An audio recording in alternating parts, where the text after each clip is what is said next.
আচ্ছা, আমি আরেকটা ভিডিওতে শেষ যে ভিডিওটা করেছিলাম সেটা হচ্ছে ফাতিহার চুল ফেলে দেওয়ার ভিডিওটা।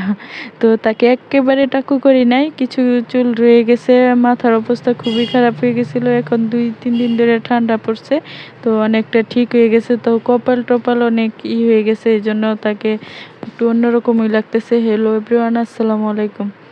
কি অবস্থা সবার, কেমন আছেন? আশা করছি সবাই অনেক বেশি ভালো আছেন।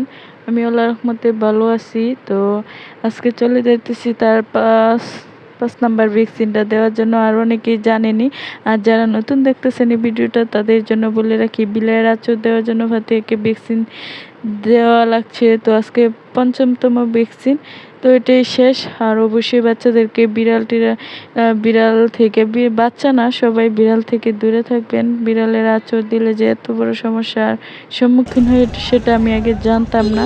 তো এখানে আমি ওয়েট করতেছিলাম ফাতিহার আব্বু ফাতিহাকে নিয়ে ফার্মেসিতে গেছে, তো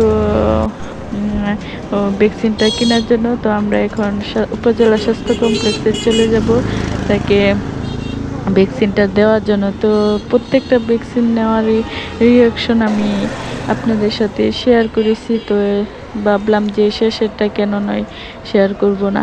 তো শেষেরটাও আমি আজকে পুরোটা ভিডিও করে দেখাইতে পারি নাই। তো শেষেরটাই যে দেখেন, হাসপাতালে গেটে নামার পরে সে আজকে হাসপাতালে ঢুকবে না, সে এখনই বুঝে গেছে।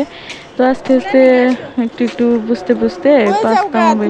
তার বাবা আগে রেডি করে রাখতেছে, চলে গেছে আগে ইমার্জেন্সিতে, যে সুইটা রেডি করে রাখবে, তারপর নিয়ে যাবো। আমি কোনোভাবেই তাকে মানে নিয়ে যাইতে পারতেছিলাম না, যে তাকে নিয়ে যাব। আর এই দিকে সে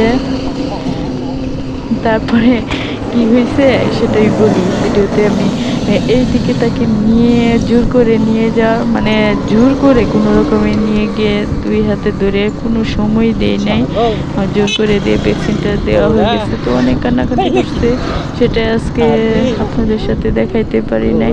আর সবাই সাবধানে থাকবেন, বাচ্চাদের সাবধানে রাখবেন।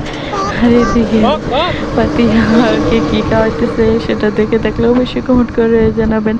আর ফাতিহার জন্য মাশাআল্লাহ বলে দিবেন। আর ফাতিহাকে চুল ফেলে দেওয়ার পর কেমন লাগছে সেটাও জানাবেন। কিন্তু তার মাথা কপালে অনেক গামাচির মতো লালচে দাগও হয়ে গেছিল। যাই হোক, সেজন্য তার চুলগুলো ফেলে দিয়েছে। আপনারা কিভাবে বাচ্চার চুলের যত্ন নেন আমাকে অবশ্যই কমেন্ট করে জানিয়ে হেল্প করতে পারেন। ফাতিহার আব্বু একদমই ফাতিহার চুল ফেলে দিতে চায় না। তো যাই হোক, দেখি, তার আমার অনেক শখ আছে তার চুলগুলো বড় রাখবো।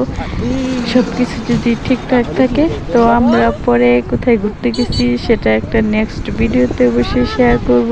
অবশ্যই দেখবেন, খুব মজার মজার অনেক কিছু শেয়ার করব পরে নেক্সট ভিডিওতে। আমরা এক জায়গায় ঘুরতে গেছিলাম গা, তো সেই ভিডিওটি দেখার জন্য আপনাদের আমন্ত্রণ রইল। আর এতক্ষণ যারা ভিডিওটি দেখতেছিলেন সবাইকে ধন্যবাদ।